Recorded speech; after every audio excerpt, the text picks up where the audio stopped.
ordered prominent pastor Ralph West to pay a woman he allegedly gave herpes $2.4 million. Abigail Dye has more.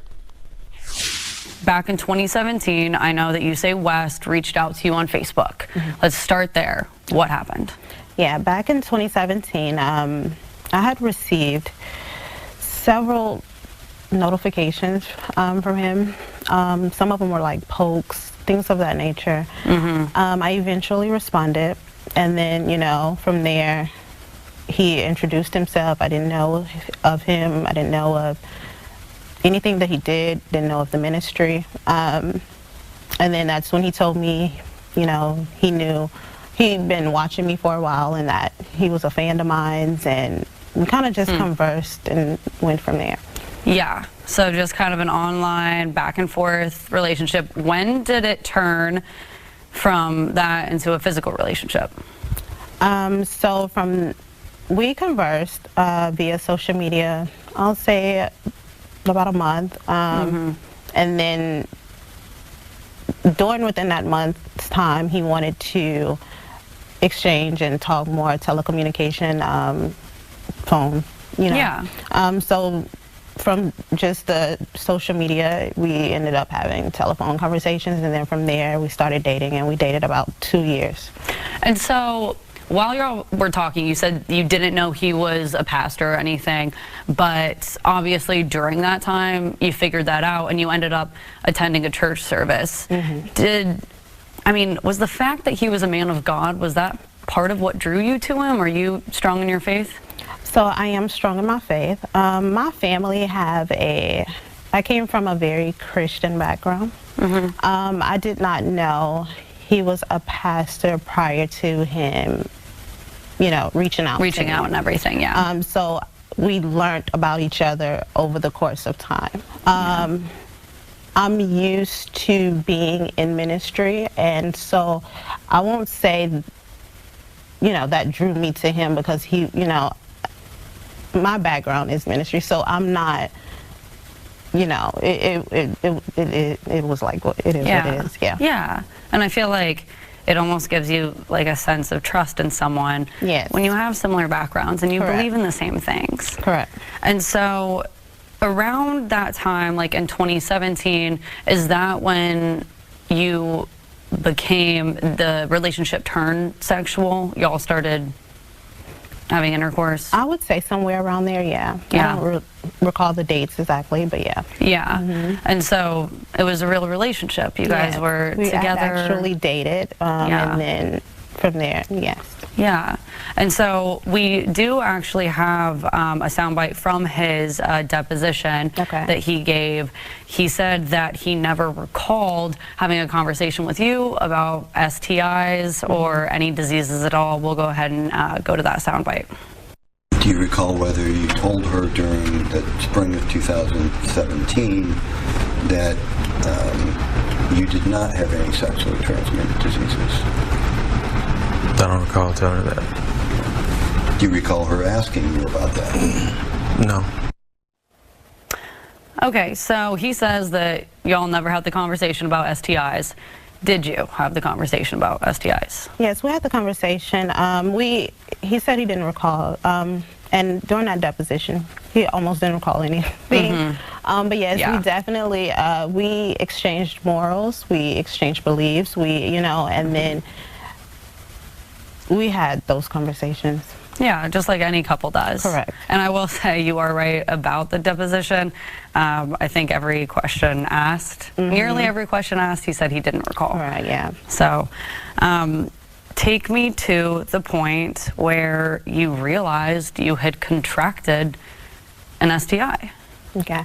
So one thing about me, I kind of know my body, you know, and if something within my health is out of the norm, I could pretty pinpoint that. Yeah. So after one of our, you know, course of events, I started to notice that something just was not right. And how long had y'all been like sexually active at this point? Like, had it been a while? Yeah. Yeah. So this was someone who you really felt like you trusted. Yeah, it was just him, and Yeah. I was in a relationship with him. Yeah. Yeah, not even a second thought about it. Yeah. No. Yeah. And so go on. So you Yeah, so I started noticed, yeah, something wasn't right within a matter of days, and so I immediately made an appointment. And while waiting for my appointment, I even informed him, something is just not right, Yeah. Just like you would with a boyfriend. Yeah. And so after going to the doctor, they were able to determine by blood work that I was recently exposed and that I had the antibodies in my system. Wow. What was that like for you? I mean, what was your reaction? I was blank. I was scared because I didn't know exactly what all come with that. I didn't know what to expect. I didn't know how it would affect my life. And then I just felt very, shamed, kinda. It was just very uneasy. During that time, I was into modeling, and so just not it. I wasn't a person that had self-esteem issues at all. Yeah. So during that little period of time, that did affect me mentally, emotionally, and so yeah. Chapter 32 and verse 9, it reads, "Rise up, ye women that are at ease. Hear my voice, ye careless daughters. Give ear unto my speech." All praise to the Most High, Yahweh Hashem, Yahweh Shai, Hashem, Wadash, and double honor to the apostles and elders, great millstone for teaching his truth that's going all around the earth. And shalom to the hopeful elect out there. It's your brother Atazawan from the Great Millstone here in St. Louis. We're going to get into a quick lesson based on that clip we saw with this interview with this young woman. All right, going into how she had to sue this so-called prominent pastor for giving her herpes. Right now, I'll continue on in this chapter here, just a couple more verses. All right, and then we'll get into it. Verse 10, it says, "Many days and years shall ye be troubled, ye careless women, for the ventures shall fail, the gathering shall not come. Tremble, ye women that are at ease. Be troubled, ye careless ones, strip you and make you bare, and gird sackcloth upon your loins." All right. Verse 12, "They shall lament for the teats, for the pleasant fields, for the fruitful vine." All right. And so this is going in, obviously, to what the daughters of Zion, right,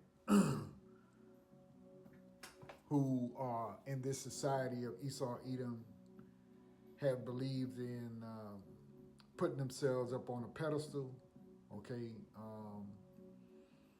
thinking that a man is supposed to just wine them and dine them and give them everything they want, and that they have a right to the best things in life, right? That's how most of these women are today, all right? Not understanding that they really are not number one, but you're number two, according to Yahweh Hashem Yahweh Shai, okay? You're not in charge, all right? But this society, through Esau, Edom, who is wicked, right, and defiled, has convinced you women that you deserve everything your heart desires, all right?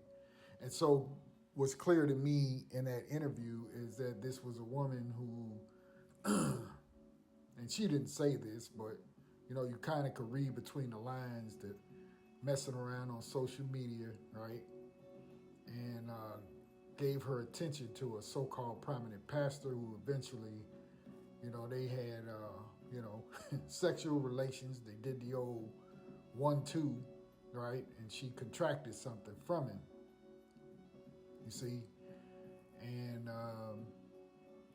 just being a woman who, a modern day woman, who probably looked at this guy and said, well, this dude, as she said, she found out that he was a pastor, but she was in the ministry or raised as a Christian, like that really supposed to mean something, right?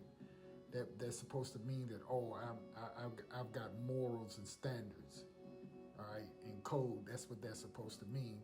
But most of you women who are in so-called Christianity, you're a bunch of no good whores and sluts anyway. All right. So anyway,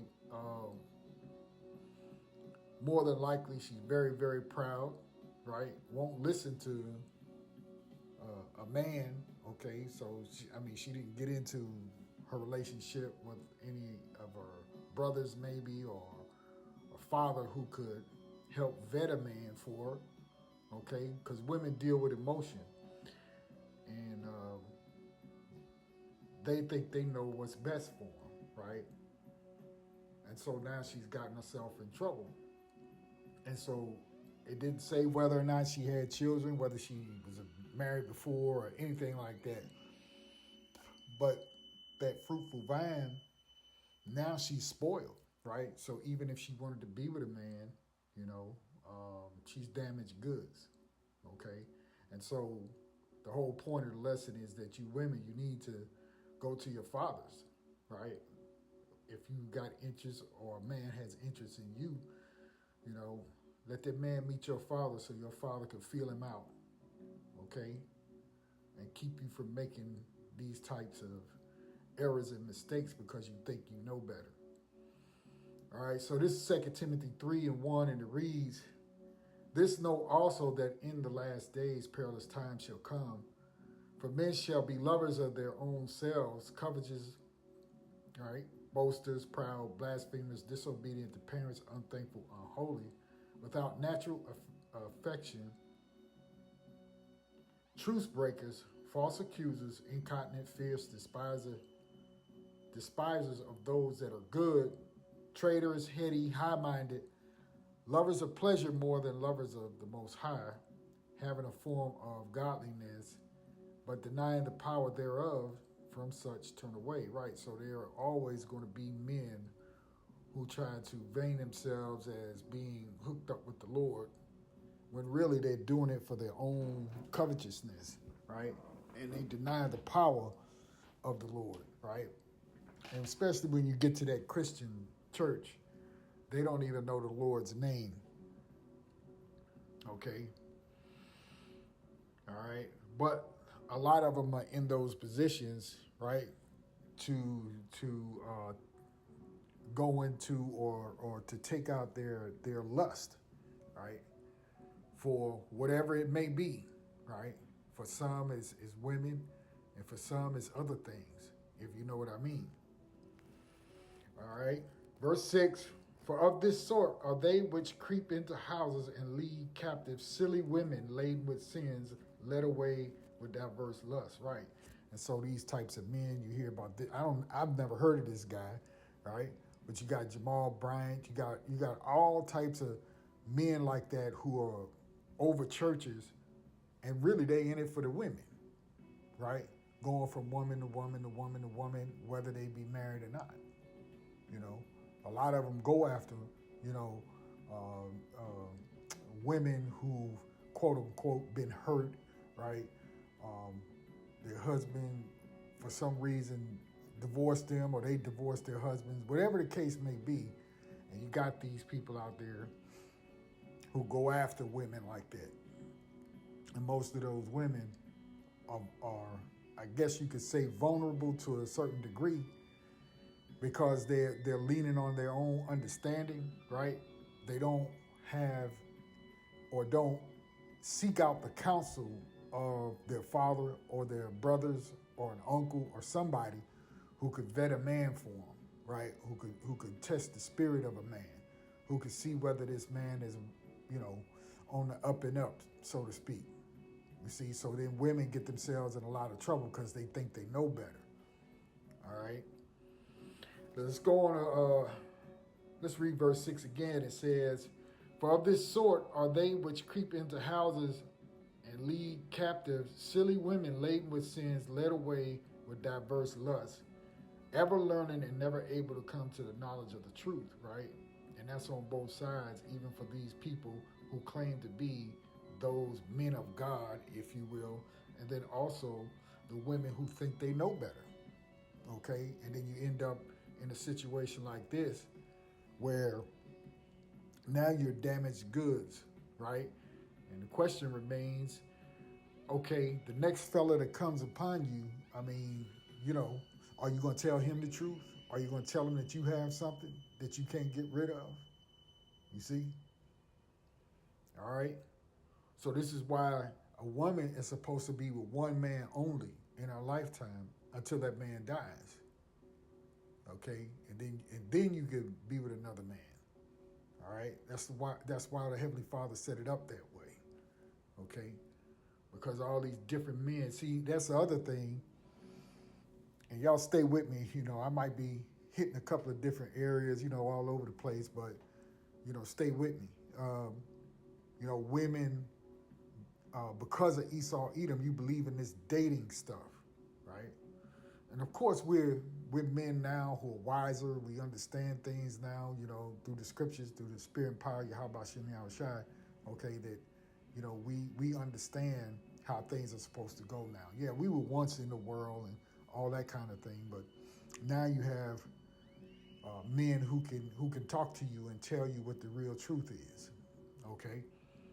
Now, getting back to the point of dating, women are not supposed to date, okay? Your father's supposed to check the dude out and make sure, okay, this one, he seemed to be okay, or this one, he seemed to be off, all right? But in this society, again, you listen to Esau Edom, and he's giving you a fairy tale, right? He's put you in a wonderland that doesn't exist, right? That men have to bow down to you because you're a woman and prove their love to you, all right? Which is not scriptural. That's not biblical, okay? This Ephesians 5:22, it reads, "Wives, submit yourselves unto your own husbands as unto the Lord. For the husband is the head." What's that? He's the head. Okay? For the husband is the head of the wife, even as Mashiach is the head of the church, and he is the savior of the body. Therefore, as the church is subject unto Mashiach, so let the wives be to their own husbands in everything. You see? So that's an instruction pertaining, right, to the wives. We know what follows behind that. You can read the rest of the chapter, but when it comes to you women out there, right, you have a man in your life, one man in your life, okay, and you deal with that one man until he leaves here, okay? This whole dating situation has done nothing but made a mess over a great number of people's lives, man, particularly, again, talking to you women. Okay? So there's instruction for husbands, there's instructions for wives, right? But this society will not allow you to be, as they would say, controlled, okay? Because women tend to use that word and say, I don't want to be controlled, okay? Colossians 3:20 says, "Children, obey your parents in all things, for this is well-pleasing unto the Lord," right? So even as children, you brought up, right, you're supposed to listen to your parents, all right? And so when you become a young woman, and you get to that point where you want to be with a man, or a man actually wants to be with you, okay, listen to your father, all right? And that'll keep destruction out of your life. Okay, now, in this society, in terms of how they set up quote-unquote marriage, a young man and a young woman in old times, they would get together real young, okay? But what you see now is that women are in their 30s and 40s and have been dating, quote-unquote, right, dealing with multiple men, and then when you start get to an age where you're getting old and that biological clock is ticking, now you want to act like you want to be married to a man after you done gave yourself to 15, 20, or 30 other men, all right? You damaged goods, okay? All right, so as you're coming up as a youngster, for a young woman, listen to your father. Okay? Let's go on here, Salakia. Let's get a idea of the word vetted, right? From Merriam-Webster, it says what? Having been subjected, this is how a man is supposed to, your father's supposed to check a dude out for you, okay? Having been subjected to evaluation or appraisal, critically reviewed and evaluated for official approval or acceptance, okay? So if you go to the word vet, somehow or another, that's not working. Okay, let's try it again. But it says pretty much the same thing, all right? That you're supposed to try him and see, what he's made of, okay? And if you're a young woman out there, you're supposed to rely on your dad or your brother, your brother to help you with measuring the guy out for you. And you don't follow this wickedness that's here in Babylon the Great when you're going to be with a man, okay? This whole idea of dating and being on social media and having dating apps and all that, that's a no-no, all right? That's not what you're supposed to do. This Ecclesiasticus 26 and 24, that reads, a dishonest woman contempt is shame, but an honest woman will reverence her husband, right? So, in essence, to me, what it sounded like, she was being dishonest herself, all right? Because she was basically looking for a come up. Because what won't a regular man do? I'm pretty sure before you decided to answer some pokes or DMs from this prominent, if you will, preacher, right? There's probably a regular dude that was trying to talk to you, right? But you figure he didn't have enough for you. He may work for UPS or FedEx, or maybe he work for the sewer district, right? You figure that's not enough money. I don't want to date nobody that works inside of the sewer. I can't tell my friends, I got a master's degree and I work for so and so and such. I don't want no regular man that work a labor job.